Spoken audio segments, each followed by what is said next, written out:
Assalamualaikum warahmatullahi wabarakatuh. Izinkan saya perkenalan diri, nama saya adalah Apoteker Bella Fevi Aristia M.Pharm. Saya adalah dosen tetap pada program studi S1 Farmasi Fakultas Ilmu Kesehatan Universitas Anwar Medika Sidoarjo. Adapun bidang keilmuan yang saya tekuni adalah di bidang farmasi klinis komunitas. Salah satu mata kuliah yang saya ampu adalah farmasi komunitas. Mata kuliah dengan kode FAR 1636 ini ditempuh oleh mahasiswa S1 Farmasi semester 6 dengan bobot 2 SKS teori. Pada mata kuliah farmasi komunitas ini, mahasiswa akan mempelajari topik-topik perkuliahan yang terdiri dari pertama, mahasiswa akan mempelajari tentang konsep dan peran farmasi komunitas. Kedua, mahasiswa akan mempelajari tentang swamedikasi. Ketiga, mahasiswa akan mempelajari tentang indikasi dan kontraindikasi obat. Dan juga mahasiswa akan mempelajari physical examination atau pemeriksaan fisik yang perlu diamati.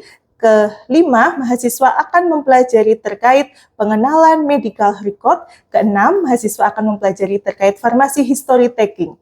Kemudian, pada materi untuk pertemuan UAS, mahasiswa akan mempelajari materi terkait drug-related problem. Kemudian, mahasiswa akan diajarkan bagaimana cara menganalisis kasus-kasus penyakit tidak menular maupun penyakit menular. Berikut cara pengisian CPPT atau catatan perkembangan pasien terintegrasi dengan metode SOAP. Selanjutnya, mahasiswa juga akan mendapatkan materi terkait prinsip penggunaan obat pada lansia, anak-anak, ibu hamil, serta ibu menyusui. Monitoring efek terapi obat maupun efek sampingnya. Pada proses pembelajaran mata kuliah farmasi komunitas ini terdiri dari 3 hal utama. Pertama adalah proses penyampaian atau delivery. Pada proses ini, mahasiswa mendapatkan topik-topik perkuliahan sesuai dengan RPS, di mana RPS ini sudah divalidasi oleh Ketua Program Studi S1 Farmasi dan disahkan oleh Dekan Fakultas Ilmu Kesehatan. RPS ini bisa didapatkan mahasiswa melalui Cybercampus UAM yang bisa dibaca pada awal perkuliahan. Tidak hanya itu, proses penyampaian materi juga saya lakukan melalui presentasi interaktif menggunakan media pembelajaran seperti bahan ajar, buku ajar, kemudian artikel-artikel relevan yang terkait, dan juga video pembelajaran. Proses kedua adalah terkait interaksi antara dosen dan mahasiswa. Dalam hal ini saya melakukan tanya jawab di kelas, kemudian diskusi dan kolaborasi. Ketiga adalah proses penilaian atau assessment. Pada poin ini, saya melakukan penilaian terhadap keaktifan mahasiswa selama mengikuti perkuliahan, kemudian penilaian sikap dan keterampilan, penilaian terhadap kuis, tugas, dan penilaian terhadap UTS maupun UAS. Mata kuliah farmasi komunitas, mahasiswa mengikuti model pembelajaran case-based learning yang diambil dari kasus-kasus di lapangan seperti di apotek maupun di rumah sakit. Sehingga CPL pembelajaran lulusan sudah disesuaikan dengan CPL Prodi yang terdiri dari CPL 1, 2, 3, 4, dan 5. Dengan demikian, capaian pembelajaran mata kuliah ini diharapkan mahasiswa mampu memahami konsep farmasi komunitas dan melakukan peran farmasi di komunitas baik dalam pelayanan swamedikasi maupun pelayanan resep yang berorientasi kepada pasien sehingga akhirnya mahasiswa mampu mengoptimalkan keberhasilan terapi. Selanjutnya, mari kita sama-sama menyimak video pembelajaran saya pada mata kuliah farmasi komunitas dengan topik swamedikasi. Selamat menyaksikan. Assalamualaikum. Waalaikumsalam. Oke, selamat pagi. Terima kasih, silahkan duduk. Selamat pagi. Selamat pagi, Bu. Oke, apa kabar hari ini? Sehat ya? Alhamdulillah, sehat. Alhamdulillah. Ya, pada pertemuan hari ini saya akan menyampaikan materi pembelajaran farmasi komunitas, khususnya pada topik swamedikasi. Tapi sebelum kita mulai perkuliahan, marilah berdoa menurut agama dan kepercayaan masing-masing. Berdoa dimulai. Oke, berdoa selesai. Nah, untuk absensi sudah saya setting melalui Cybercampus UAM. Silahkan bisa mulai absen sekarang. Masuk semua ya? Masuk, Bu. Oke, alhamdulillah masuk semua. Oke, sudah absen ya? Baik. Oke, untuk hari ini ya materinya kan terkait swamedikasi, tapi sebelumnya saya mau mereview dulu. Pertemuan pertama kemarin kita sudah belajar tentang konsep dan peran farmasi di komunitas. Ada yang masih ingat apa saja peran seorang farmasi di komunitas khususnya pada pelayanan? di apotek ataupun di rumah sakit. Silakan, siapa mau menjawab? Oke, Mas Alvito. Jadi materi yang kemarin itu membahas tentang peran farmasi di farmasi komunitas, meliputi pelayanan farmasi klinis dan pengelolaan obat. Farmasi klinis itu meliputi screening resep, dispensing, bio, konseling, monitoring efek terapi, dan monitoring efek samping obat. Terus melakukan dokumentasi pada pasien, melakukan home care, dan melakukan swamedikasi. Nah, ya betul ya yang disampaikan Mas Alvito. Oke, jadi materi hari ini tentang swamedikasi ya.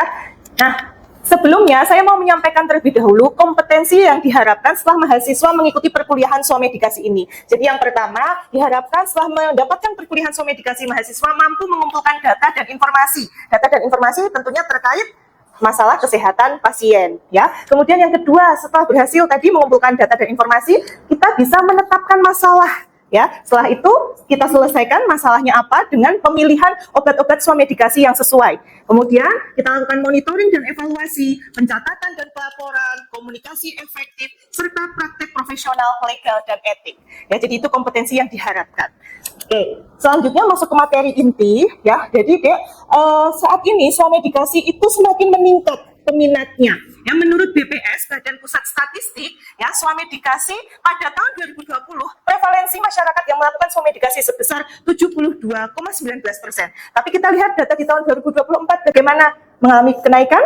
Ya, menjadi 78,95%. Nah, ini menunjukkan antusiasme masyarakat dalam melakukan pengobatan sendiri. Nah, apa sih Bu itu swamedikasi? Jadi di sini sudah ada definisi swamedikasi menurut WHO. Ya, dikatakan swamedikasi itu adalah tindakan memilih dan menggunakan obat, baik obat modern maupun obat tradisional oleh individu untuk mengatasi masalah kesehatan dirinya sendiri. Ya, tentu ini ada tujuannya, diantaranya yang pertama untuk mengobati gejala-gejala yang sifatnya ringan. Yang kedua, meningkatkan efisiensi dan kemandirian pasien. Artinya apa? Kita bantu masyarakat, kita bantu pasien untuk bisa mandiri ya dalam hal menjaga kesehatan dirinya sendiri atau mungkin keluarganya. Ya, kemudian yang ketiga, dengan swamedikasi otomatis kita bisa menghemat biaya pengobatan dan waktu. Karena kan kadang-kadang sibuk gitu ya, nggak sempat periksa ke dokter, ya sudah kita bisa melakukan swamedikasi. Ya, tentu ini untuk penyakit-penyakit yang sifatnya ringan ya, Dek ya.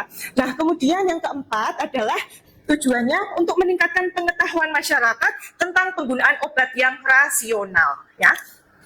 Lalu penyakit apa saja yang bisa dilakukan swamedikasi? Di sini saya tanya, di antara kalian sudah pernah melakukan swamedikasi semua? Sudah ya. Nah, swamedikasi apa Mas Femas? Itu saya diare. Oh, diare. Ya, itu ke apotek ya melakukan swamedikasi. Ya, benar.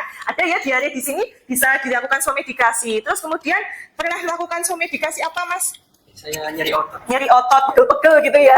Oke. Terus kemudian Mbak Aminah pernah melakukan swamedikasi apa?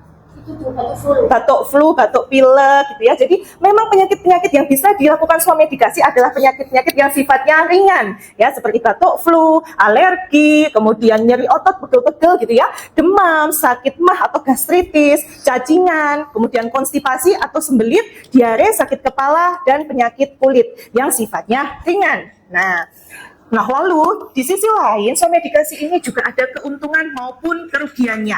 Tentu kalau yang kerugian apabila swamedikasi ini dilakukan secara tidak tepat atau tidak rasional. Ya, kita lihat dulu dari keuntungan swamedikasi. Yang pertama, pasti efisien ya dari segi biaya dan waktu. Kemudian yang kedua, kemudahan akses. Artinya kita bisa melakukan swamedikasi di apotek terdekat. Ya, kemudian yang ketiga, penanganannya cepat untuk gejala penyakit yang sifatnya ringan. Yang selanjutnya, meningkatkan peran aktif dan kemandirian pasien dalam perawatan kesehatan dirinya sendiri. Kemudian juga bisa meningkatkan keterampilan apoteker. Jadi mau nggak mau, ya apoteker ini harus selalu update ilmu pengetahuannya, karena dia akan membantu pasien dalam proses swamedikasi, memilihkan obat yang rasional sesuai dengan keluhannya. Gitu ya. Kemudian yang selanjutnya, swamedikasi ini juga keuntungannya adalah mengurangi beban pemerintah terkait pengeluaran biaya pengobatan. Nah, kemudian di sisi lain, apabila swamedikasi ini dilakukan secara tidak bertanggung jawab, maka bisa menyebabkan diagnosis diri yang salah. Ya, karena kan pasien ini dia tidak melakukan pemeriksaan sebelumnya ya ke dokter. Ya, dia menganalisis dirinya sendiri, kemudian datang ke apotek menyampaikan tujuannya mau beli obat apa. Nah, sehingga di sini ya bisa beresiko diagnosis diri yang salah. Nah, sehingga harus hati-hati. Ya, kemudian keterlambatan dalam mencari pertimbangan medis apabila dibutuhkan. Kemudian pilihan terapi yang salah. Kemudian cara pemberian obat yang salah, dosisnya juga bisa salah, reaksi obat yang tidak dikehendaki kemungkinan itu bisa terjadi, dan menutupi resiko penyakit yang parah serta resiko ketergantungan dan penyalahgunaan obat. Ya, sampai di sini ada yang mau ditanyakan? Belum ya? Kita lanjut materi selanjutnya. Nah, sehingga tidak semua obat itu bisa digunakan untuk swamedikasi. Obat-obat apa saja yang bisa digunakan untuk swamedikasi? Biasanya dari golongan obat bebas, kemudian obat bebas terbatas, ya. Nah, di sini juga sudah rinci dijelaskan kriteria obat yang dapat diserahkan tanpa resep dokter. Yang pertama, apabila obat tersebut tidak dikontraindikasikan untuk penggunaan pada wanita hamil dan anak di bawah usia 2 tahun ataupun lansia di atas 65 tahun. Jadi kita harus tahu dulu nih, obat ini dikontraindikasikan nggak untuk pasiennya, gitu ya. Kemudian yang kedua, tidak memberikan resiko pada kelanjutan penyakit. Artinya obat yang kita berikan untuk swamedikasi tidak tambah memperparah penyakit yang sudah dialami pasien. Ya. Kemudian yang ketiga, penggunaannya tidak memerlukan cara atau alat khusus yang harus dilakukan oleh tenaga kesehatan. Artinya obat-obat injeksi sediaan parenteral bisa nggak untuk swamedikasi? Tidak bisa, ya, karena penggunaannya memerlukan bantuan tenaga medis. Ya, kemudian selanjutnya penggunaannya diperlukan untuk penyakit yang prevalensinya tinggi di Indonesia. Saat ini lagi musim perubahan cuaca ya. Nah, itu rentan ada penyakit batuk pilek gitu ya, kemudian diare dan lain sebagainya. Nah, maka cocok bisa dilakukan swamedikasi apabila gejalanya ringan. Kemudian memiliki rasio khasiat keamanan yang dapat dipertanggungjawabkan untuk pengobatan sendiri. Jadi kita pilihkan obat dengan melihat rasio risk and benefit. Ya, harus lebih besar manfaatnya daripada resikonya. Nah, selanjutnya adalah swamedikasi yang bertanggung jawab. Bagaimana melakukan swamedikasi yang bertanggung jawab? Itu adalah tugas dari seorang farmasis ya. Oke, yang pertama, swamedikasi yang bertanggung jawab itu apabila obat yang digunakan sudah terbukti keamanannya, khasiatnya, ya, dan kualitasnya. Kemudian obat yang digunakan adalah yang diindikasikan untuk kondisi yang dapat dikenali sendiri dan untuk beberapa kondisi kronis atau berulang setelah diagnosis medis awal. Ya, kemudian dalam semua kasus obat-obatan ini harus dirancang khusus untuk tujuan tersebut dan akan membutuhkan dosis serta bentuk sediaan yang sesuai.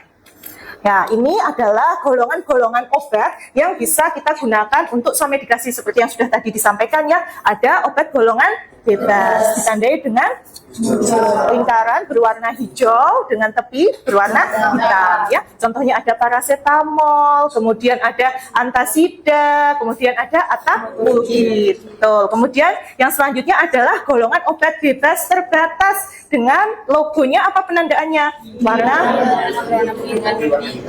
ya, lingkaran biru gitu ya dengan tepinya berwarna hitam. Contohnya apa? Ada cetirizine, ibuprofen, loratadin, dan asetilsistein. Betul. Kemudian ada obat wajib apotek ya, Dek. Nah, obat wajib apotek ini memiliki logo yang sama ya dengan obat keras karena memang obat wajib apotek ini termasuk golongan obat keras tetapi bisa diberikan tanpa resep dokter. Tentu dengan batasan jumlahnya. Ya, nggak boleh kita memberikan banyak-banyak ya. Dan ini harus dimonitoring karena termasuk golongan obat keras, gitu ya. Nah, contohnya seperti asam mefenamon. Ya. Nah, lalu apa Bu peran apoteker dalam swamedikasi? Yang pertama, apoteker ini berperan sebagai komunikator, ya. Kemudian menyediakan obat yang berkualitas, kemudian sebagai trainer dan supervisor, sebagai kolaborator, dan yang terakhir sebagai promotor kesehatan. Oke, kita lihat satu-satu penjelasannya. Sebagai komunikator, apa yang harus dilakukan apoteker? Pertama, dapat menggali informasi yang lengkap dan rinci dari pasien. Ya, pasti kalau ada pasien datang, dia menanyakan mau membeli obat. Kalau ada pasien datang, dia mau membeli obat, misalnya kayak gitu ya. Nah, apakah kalian langsung menyediakan obatnya? Tidak. Apa yang sebaiknya kita lakukan? Menggali informasi dulu. Untuk siapa obatnya, gitu ya? Untuk keluhan yang bagaimana yang dirasakan oleh pasien dan seterusnya. Dia termasuk menggali riwayat penyakit terdahulu, kemudian obat apa yang sudah dikonsumsi, ada alergi atau tidak dan seterusnya, gitu ya. Nah, kemudian setelah kita berhasil mendapatkan informasi, gitu ya, sebagai komunikator ya, kita juga harus bisa menyampaikan informasi yang relevan kepada pasien. Ya, tentu terkait cara penggunaan obatnya, kemudian apakah ada resiko efek samping, bagaimana cara mengenali efek sampingnya, ya. Kemudian yang ketiga, memberikan informasi yang objektif tentang obat tersebut. Keempat, untuk menggunakan dan menginterpretasikan sumber informasi tambahan untuk memenuhi kebutuhan pasien. Yang kelima, sebagai komunikator, kita membantu pasien melakukan pengobatan sendiri yang tepat dan bertanggung jawab. Bila perlu, kita bisa merujuk pasien untuk mendapatkan nasihat medis. Ya, selanjutnya yang terakhir, sebagai komunikator, kita harus menjamin kerahasiaan. Nggak boleh kita bocorin informasi pasien ke orang lain. Ya, itu etikanya. Oke, kemudian sebagai penyedia obat yang berkualitas, apa peran apoteker? Satu, menyediakan produk obat yang berkualitas dari sumber yang memiliki reputasi baik dan legal. Artinya apa, Dek?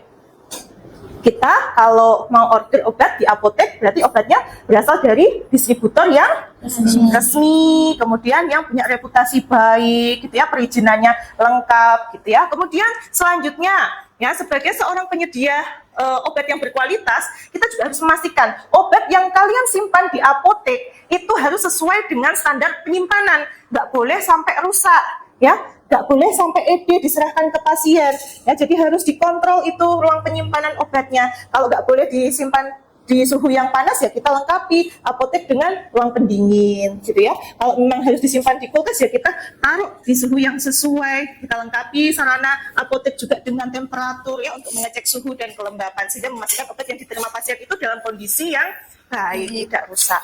Nah, kemudian selanjutnya apoteker ini juga berperan sebagai trainer dan supervisor. Artinya apa? Kita harus selalu update ilmunya, ya, karena farmasi itu sifatnya apa?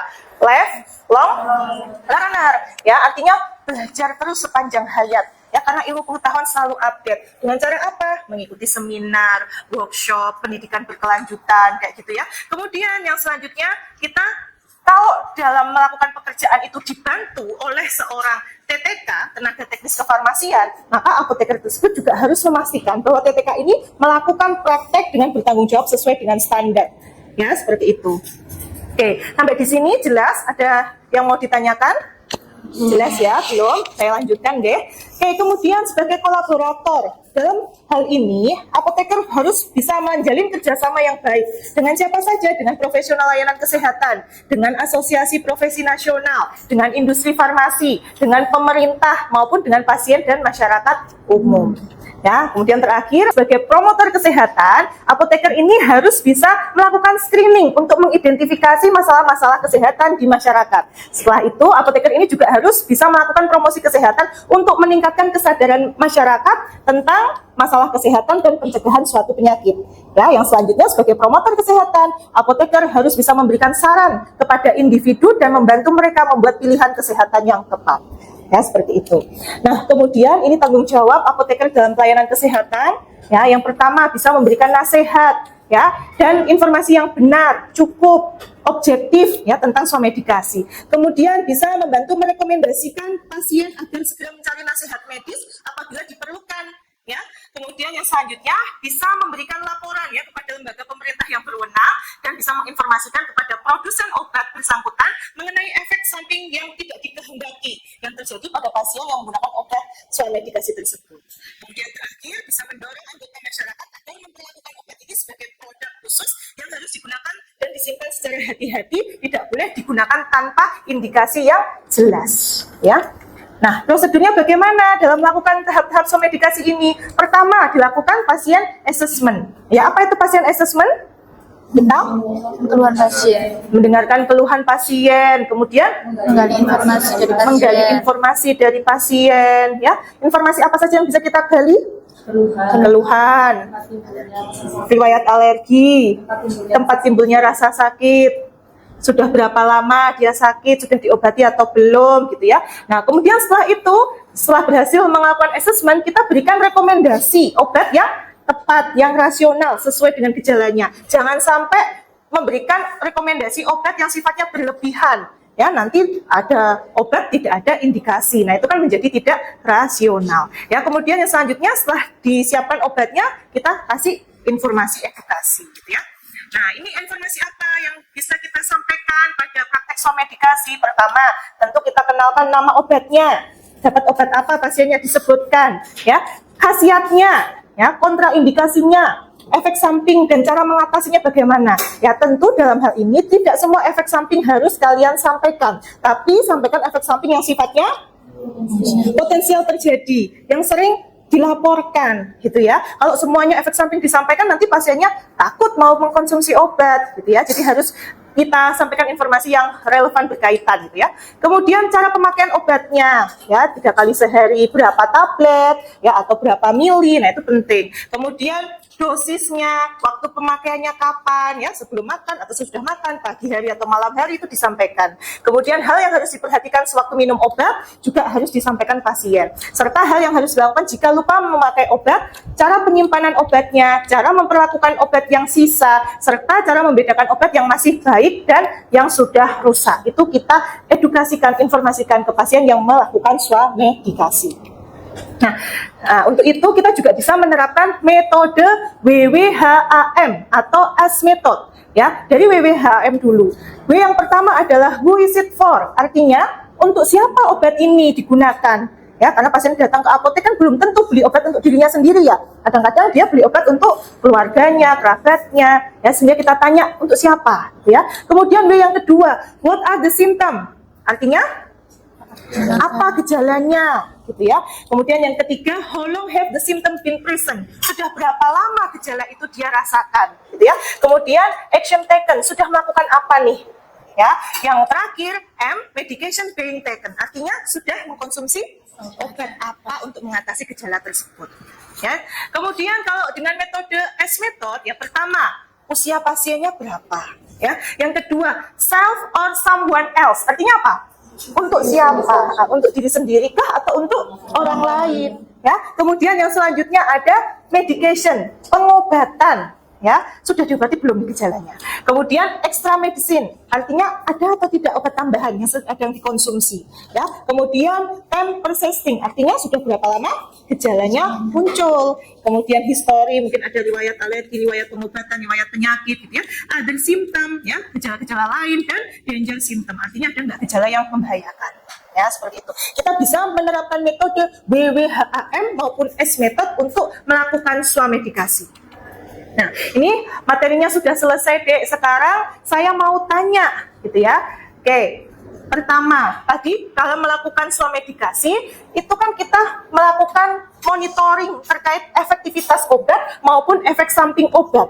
Nah, pertanyaannya, bagaimana cara kita itu menyampaikan informasi ke pasien untuk bisa memonitoring efektivitas terapi maupun efek samping obat? Ada yang bisa jawab? Oke, Mbak Mesa. Biasanya kita waktu melakukan swamedikasi itu kan ada pasien yang mengeluhkan batuk pilek gitu. Itu kita bisa memberikan obatnya itu sirup atau tablet, Ibu.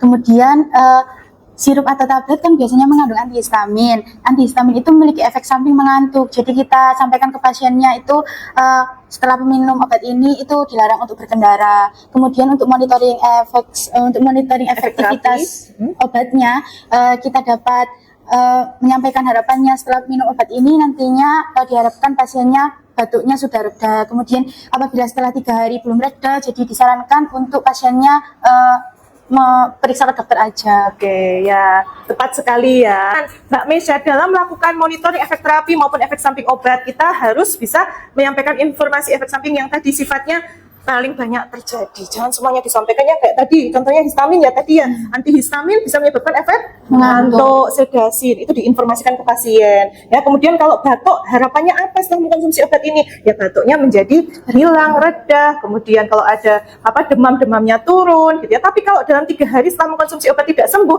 apa yang kita informasikan ke pasien? Harus memeriksakan diri ke dokter. Ya, itu yang perlu ditekankan dalam swamedikasi. Ya, karena nggak bisa terus-terusan swamedikasi. Nah, nanti takutnya tadi menutupi resiko penyakit yang parah. Ya, sudah tahu penyakitnya parah, tapi nggak segera memeriksakan diri ke dokter. Nah, itu kan menjadi tidak bertanggung jawab dan tidak rasional. Baik, materinya saya kan sudah selesai. Apakah ada pertanyaan? Oke. Ya, Mbak Tasya. Izin bertanya Ibu, bagaimana cara kita sebagai seorang farmasis menolak pasien yang datang ke apotek untuk membeli antibiotik dengan cara bebas tanpa resep dokter? Karena melihat dari lingkungan sekitar saya mengetahui bahwa seringkali pasien itu datang ke apotek tanpa membawa resep dokter Ibu. Untuk membeli. Oke, ya pertanyaan yang bagus. Ya masih banyak dijumpai ya pasien-pasien yang datang ke apotek untuk membeli antibiotik secara bebas. Tentu hal ini rasional atau tidak rasional? Tidak. Boleh atau tidak? Tidak boleh ya, karena antibiotik termasuk golongan obat keras ya yang bisa menyebabkan resiko resistensi apabila penggunaannya tidak tepat, tidak rasional, betul. Ya sehingga bagaimana sikap kita Bu dalam menghadapi kasus-kasus tersebut? Harus tegas ya, harus bisa menyampaikan edukasi ke pasien. Mungkin pasien beli antibiotik secara bebas di apotek karena ketidaktahuan mereka mungkin gitu ya. Maka kita sampaikan ya, antibiotik adalah obat keras tadi ya yang tidak bisa dibeli bebas tanpa resep dokter. Harus tegak dulu apakah penyakitnya karena infeksi bakteri atau tidak. Ya, kalau karena infeksi bakteri ya maka disarankan periksa ke dokter gitu ya. Nah, sehingga kita tidak boleh memberikan antibiotik itu secara bebas tanpa resep dokter untuk somedikasi ini. Harus berani menolak karena ingat, kita melakukan pelayanan kefarmasian dengan prinsip pharmaceutical care, yaitu pelayanan kefarmasian yang berorientasi pada pasien ya, bukan hanya berorientasi pada produk ya, seperti itu. Apakah bisa diterima jawabannya? Terima kasih. Oke, terima kasih ya. Nah, jadi materinya sudah selesai. Apa yang bisa kita simpulkan setelah belajar tentang swamedikasi ini? Pertama, apa itu swamedikasi? Pengobatan yang dilakukan secara mandiri untuk mengobati penyakit yang umum. Oke. Kedua, golongan obat apa saja yang bisa digunakan untuk swamedikasi? Obat bebas terbatas, obat wajib apotek. Kemudian, apa saja informasi yang bisa kita sampaikan pada pelaksanaan swamedikasi? Informasi yang jelas tentang obat, kemudian kapan harus ke dokter. Kapan harus periksa ke dokter, dan juga informasi yang jelas terkait penggunaan obatnya. Baik, terima kasih untuk perkuliahan hari ini. Nah, di akhir perkuliahan ini ada tugas yang harus adik-adik kerjakan. Nanti ini tugasnya silahkan dibuat berpasang-pasangan. Ya, jadi ada yang menjadi farmasis, ada yang berperan menjadi pasien yang hendak melakukan swamedikasi di apotek. Ini sudah ada skenarionya di sini dan sudah ada instruksi tugasnya. Ya, nanti dibuat video swamedikasi, simulasi swamedikasi sekreatif mungkin. Ya, nanti ini tugasnya ada 2 kasus gitu ya. Nah, ini silahkan satu kelas dibagi menjadi 2 kelompok besar. Nanti silahkan cari pasangannya masing-masing ya untuk melakukan simulasi swamedikasi ini. Oke, sudah jelas terkait tugasnya? Jelas ya. Baik, terima kasih. Kalau sudah tidak ada yang ditanyakan, saya kira perkuliahan kita hari ini cukup. Semoga bisa bermanfaat ya untuk kalian semua. Kurang lebihnya saya mohon maaf. Billahi taufik wal hidayah. Wassalamualaikum warahmatullahi wabarakatuh. Waalaikumsalam warahmatullahi wabarakatuh. Terima kasih, Bu. Terima kasih.